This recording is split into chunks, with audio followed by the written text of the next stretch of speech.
नमस्कार जय जगन्नाथ ओडिशा किचन को आपण मानक बहुत बहुत स्वागत। भेंडी आलू भजा आपण तो घरे निश्चय बनाउथिबे।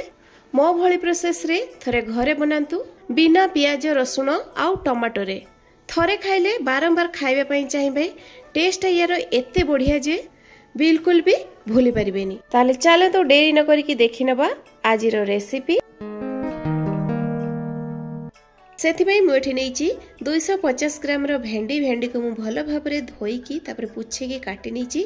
छोटा भेंडी थिले एमती गोटा भेंडी नेबे आउ जदी बड़ भेंडी थाए ताहले एमती ताकू दुई खंड कर नेबे आउ मझिरु एमती टिके कट लगे नेबे जहा फଳରେ कोन हबो ना भेंडी जो आमे भाजीबा मसलाटा भेंडी देहरे भलो भाबरे लागिबो।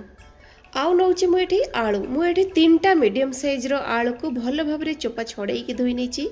आपण चाहिले खाली भेंडी रे बनै परिबे नहले आलू को मध्ये देई परिबे। आलू दबा द्वारा भेंडी आलू भजार टेस्ट बहुत बढ़िया आसीबो। तो सेथि पई सर्वप्रथमे बसई नबा आमे गुटे कड़ई आउ कड़ई गरम हे गला परे ता देरे दे देबा सोरिष तेल। सोरिष तेल को एठी भलो भाबरे गरम कर नबा। भलो भाबरे गरम हे सला परे जो भेंडी को काटी के रखिथिले आमे प्रथमे देईकी याकू भाजी आनिबा। ए जो भेंडी को आमे भाजीबा या देरे लूण किंबा हळदी आमे किछि दबानी खाली सेमती तेल रे ही भाजी आनिबा। भेंडी रो लाल अंश सुखिबा पर्यंत आमे भेंडी को एठी भाजी नबा। एठी भेंडी को मु भलो भाबरे भाजी नेची। एबे आमे ताकू बाहर करी आनिबा।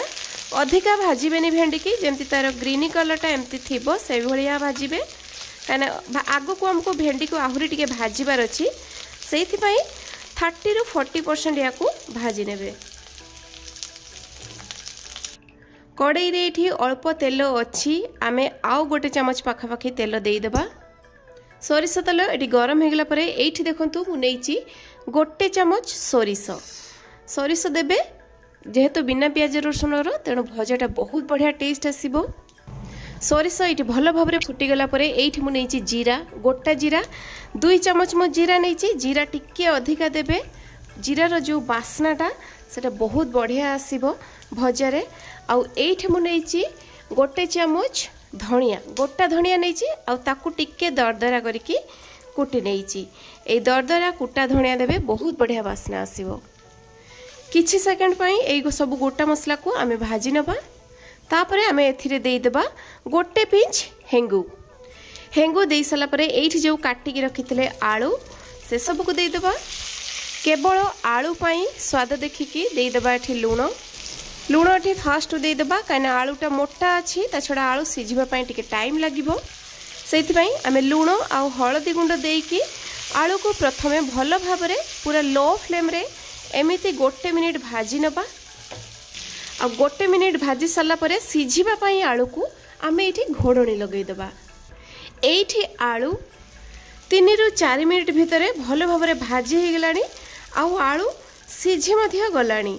एठी आपण अधिका सिझेबानी 60 रु 70% आलू को सिझेई नबा।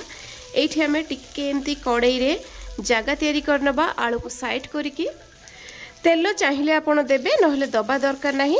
देई देबा अल्प किछि अदा छेचा आउ 2-3टा कंचा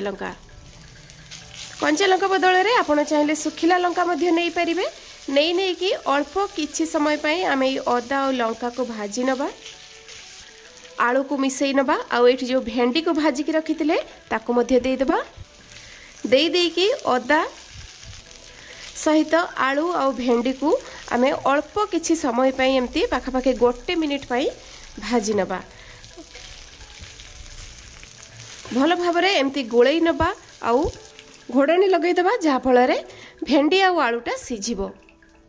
तारि भितरे एपटे देई जिबा आमे गुटे फ्राइंग पैन देहरे देई देबा। एठी 2 चमच बेसन। गैस रो फ्लेम को एठी लो टू मीडियम रे रखिकी बेसन को आमे भलो भाबरे भाजी नबा। सेते पर्यंत भाजी नबा बेसन को जेते पर्यंत बेसन देहरु बहुत बढ़िया गुटे बासना न बाहरीची। 3 रु 4 मिनिट भितरे बेसन एठी बहुत बढ़िया भाबरे भाजी हे गलानी। गैस रो फ्लेम को बंद कर देकी आमे बेसन देहरे देई देबा। एठी गोटे चमच लंका गुंड। ए गरम बेसन देहरे लंका गुंड देबा फଳରେ कोन हबो बहुत बढ़िया गुटे स्मोकी फ्लेवर आसीबो जदि यही स्टेपटा को आपण करूचंती ताले देखिबे भेंडी भजा बहुत टेस्टी लागिबो तेणु निश्चय करिवे। तो एबे मिसई देकी आमे याकू बाहर करि आनिबा।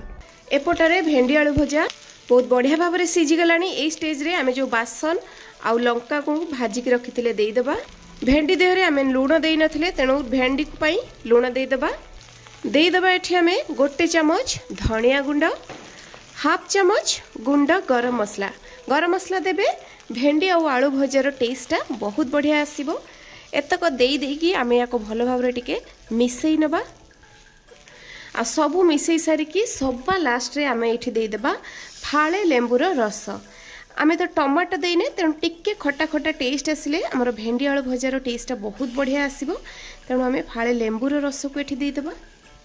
लेंबू रस देई देकी भलो भाव रे मिसई देबा। बस रेडी हो गला हमर बिना पियाज रसुण टमाटो रे बहुत टेस्टी चटपटा भेंडी आलू।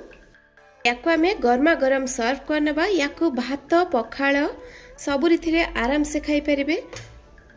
रेसिपी भल लगे प्लीज लाइक करेंगे, शेयर करेंगे, सब्सक्राइब करनथले सब्सक्राइब कर देबे। तो पुणी देखा हबो आ गुटे नुआ वीडियो रे आ गुटे नुआ रेसिपी सहित। से पर्यंत रहूची नमस्कार, जय जगन्नाथ।